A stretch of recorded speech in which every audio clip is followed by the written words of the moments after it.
Good morning, all. Today we're going to be looking at a way to, I guess you could say, help protect your investment and give you an easy way to review your trades.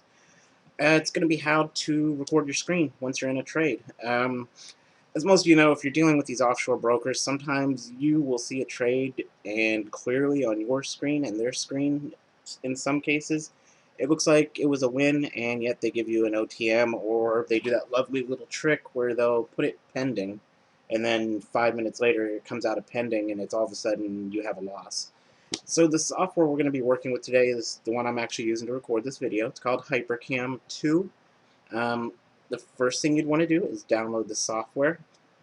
Here's the website you're going to download it with now. You'll hit the download now button, download it, and install. It's a pretty straightforward install. I'm not actually going to show you how to do it because I'm running the software. I will have the link in the description. That's step one, is you're going to install HyperCam 2.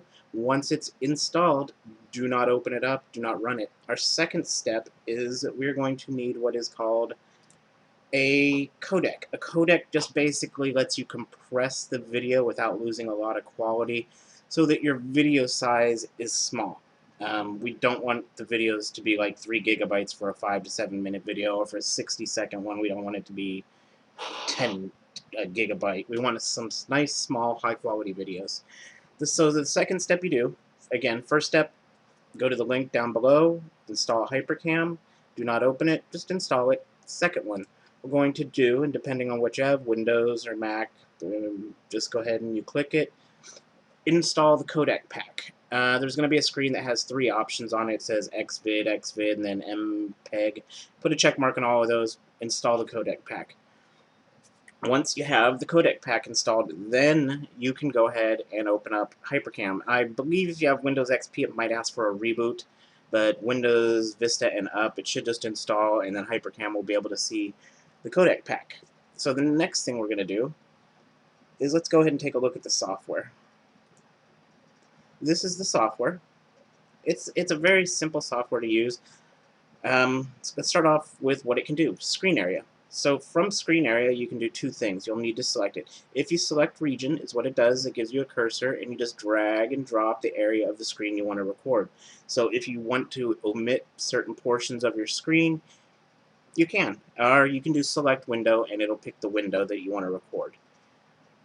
Let's see. As for settings, the only thing I do is I do this. So I'll leave it on the screen for a second so you can see it. You want to go ahead and set your settings up just like this. Up here, don't worry about it. This is because I have a region selected for when I do videos, so don't really worry about that too much. Next thing we want to do, we want to look at hotkeys. These are very important. So anytime you're going to take a trade, you just leave the HyperCam software open. It's not actually recording, but anytime you're ready to take a trade, the first thing you want to do is hit F2. That'll record the trade. It starts recording. Now, if you look on here, if let's say you're taking a 5-minute trade or a 15-minute trade, so you got your entry, which you're going to want for the brokers, or for reviewing your own trades. So you don't have to record the whole 5, 10, 15 minutes. If it's a 60-second, yeah, record the whole thing. Most likely you're going to want to. But if you're trading on some of the higher time frames, F3 will pause the video. Now, what's important is when it pauses the video, because if you hit F2, it stops, it creates a new video. And then you'd have to splice the two together. Pause the video. So let it get towards the end, last minute, unpause it, finish recording the trade out. That way you can have pretty much a complete video without creating a huge file size. Typically with the settings I'm going to show you, a 1 to 2 minute video, which if you get the first minute of the trade and the last minute of the trade, will be 10 to 15 megabytes. I keep all my trades for the day. At the end of the day, I go through them, look at them, delete them out. Unless I have a dispute with a broker, which happens occasionally. That's actually why this video came up, because I'm having a dispute with a broker right now where clearly I had an ITM. Their system showed it in ITM, but my trade went into pending for almost 30 minutes, and when it came out of pending, the number that they gave me at expiry, and then the next candle that never even went to the price they gave me, went to an OTM. So this is an easy way to dispute it, and I would say 90% of the time, if you have a decent broker, when you send them a video saying, look, here's the video of your system saying it won, they'll reverse that for you. But let's get back to it. So F2, first minute, or F2 when you start the trade, really simple. And all you do is go about your business, pause it with F3, F2 to start it up again. Settings down here, you don't got to really mess with them. Just remember, write it down on a piece of paper if you have to. F2 to start, F3 to pause.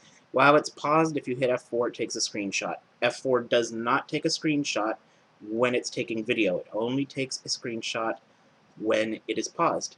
So next, AVI file.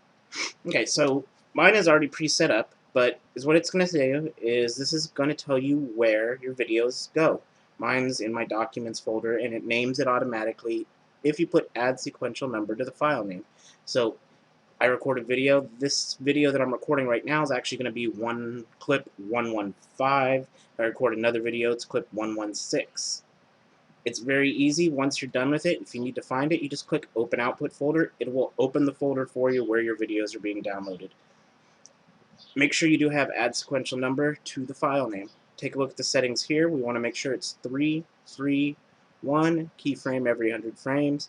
Now, video compressor. We installed the Xvid. I can't click down because this thing's running, but you want to make sure and click this down arrow and select Xvid MPEG-4 codec. That's what's going to give us the lower file size, but still maintain the higher quality video. Again, just look at the settings here. Make sure you have them set up.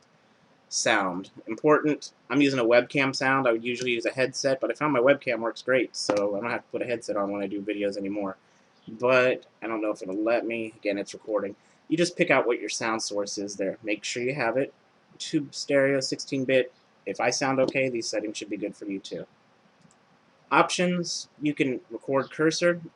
You can also have, if you put this check mark in, it will, when you click, it'll put a little burst on the screen so you can see where you're clicking. I rarely use that, only when I'm going into some more advanced tutorials on how to set things up. And last thing is license. We don't care about that. So, software setup. We're in a trade. What do we want to have on the screen? Let me minimize this. And this is Xvid. You can put an auto close here on the window, so whenever you record it, it won't pop up like this. This is the codec and how it's compressing it to make it nice and lovely. Ignore all the numbers, way beyond what we need to care about today. So let's go over to our broker window.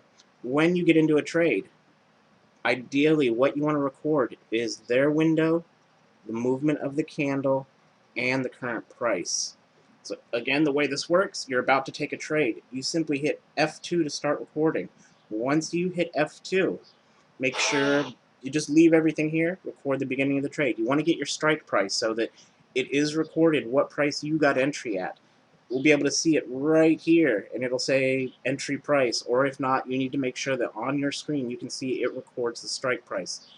That's the first step of being able to go back and review your trades, or more importantly, having a clear-cut picture for the brokers to dispute them. Second thing, I have price real big up here, but price is also here. And we can see the candles moving. So if you're ever in a dispute or you just want to review your trades, you have everything you need there to just properly dispute a broker, and you also have a nice way of recording your trades. I hope the video helps you out, and hopefully you'll never have to use it to dispute a broker, but if you do, now you have a nice, easy way of doing it. Again, at the end of each day, go through and delete the files. You don't want to clog up your hard drive. Hope you enjoyed the video, and we'll see you soon.